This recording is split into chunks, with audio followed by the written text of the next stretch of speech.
whether you're in your 20s or not. But if these traumas or disconnections that happen and are not resolved, especially when you are developing all the way into your mid to late 20s, and then going into the world at the age of 18, being required to be responsible, get a job, like my parents, they wanted me to start paying for car insurance, pay for rent. They wanted me to learn things, and I had no problem with that.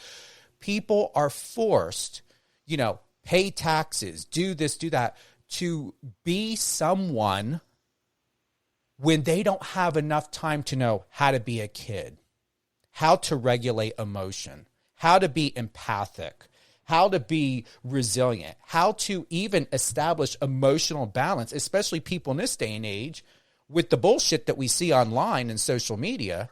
How are you supposed to establish, and I'm asking you a question here, Clayton, how are you supposed to establish emotional balance when you are evaluated by numbers and popularity? Tell us about that. Oh gosh, yeah. Well, I definitely allowed that to really get through to me big time. And referencing numbers from a social media standpoint, talk about the amount of followers you have. So when I came off the show and I ended up with 300,000 followers, again, most people would say, "Wow, that's great. That's a lot of people." But my perspective, because of comparison culture in today's day and age, it's all about, well, let me compare myself to someone who's similar. So I compared myself to the last bachelor before me, Matt James, saw that he had almost 1 million followers. And I had this exact thought because I threw the comparison culture. And because of my past trauma, I said, well, Clayton, there you go. You're not good enough once again.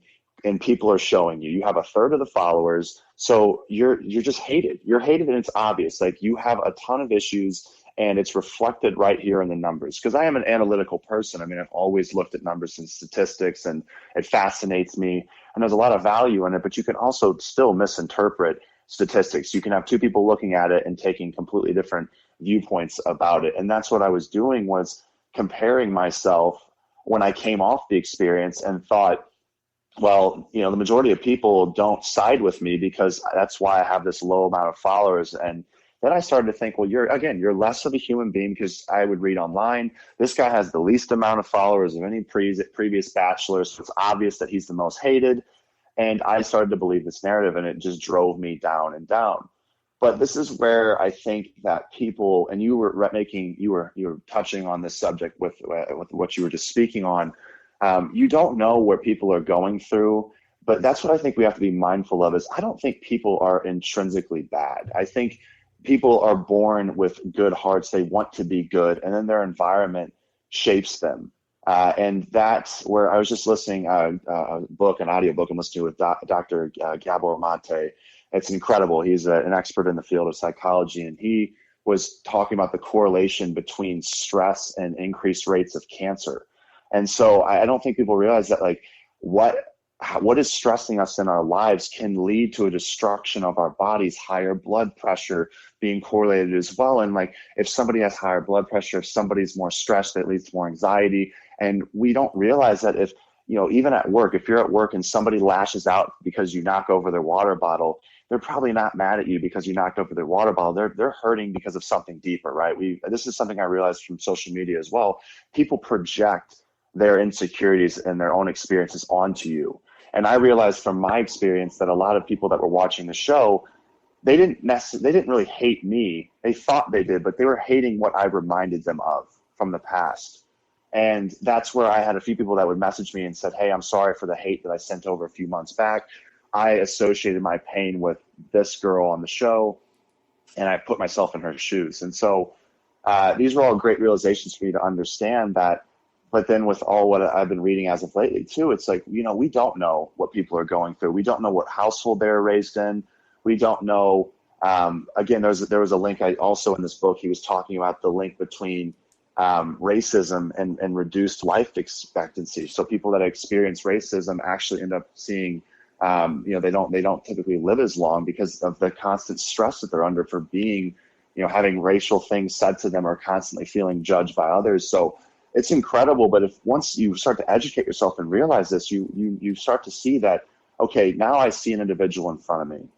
and I see them and they're lashing out for what XYZ reason, but how can I have grace and passion for them, compassion, and say, okay, hey, listen, I'm not going to, react negatively back with emotion to this individual. Instead, I want to try to understand them. Because for me, life was, up until, again, about a year and a half ago, life was all about right or left, black or white. Like, that's what I thought was life. I figured there's a right and there's a wrong answer. And there's just not. There's a whole lot of gray area.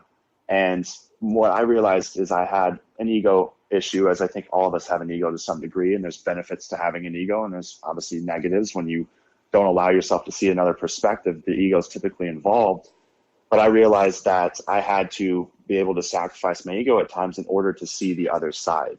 And so that's where I'm at today. And with that understanding, sacrificing my ego, I'm actually able to gain multiple different perspectives, which connects me to other human beings that I never thought would have maybe have had commonalities with. And so it actually has brought me closer together, and I feel more connected as opposed to isolated from the world. So, kind of a long-winded answer here, but I just feel that it's important that mindfulness is so important for us to practice. We spend 40 plus hours a week at jobs to become better employees. We spend countless hours watching TV, entertainment, doing all these things, but how many hours are we spending being mindful a week? I think we need to be practicing mindfulness as if it's our job, our second job, if not our primary, because our mindset shapes our realities.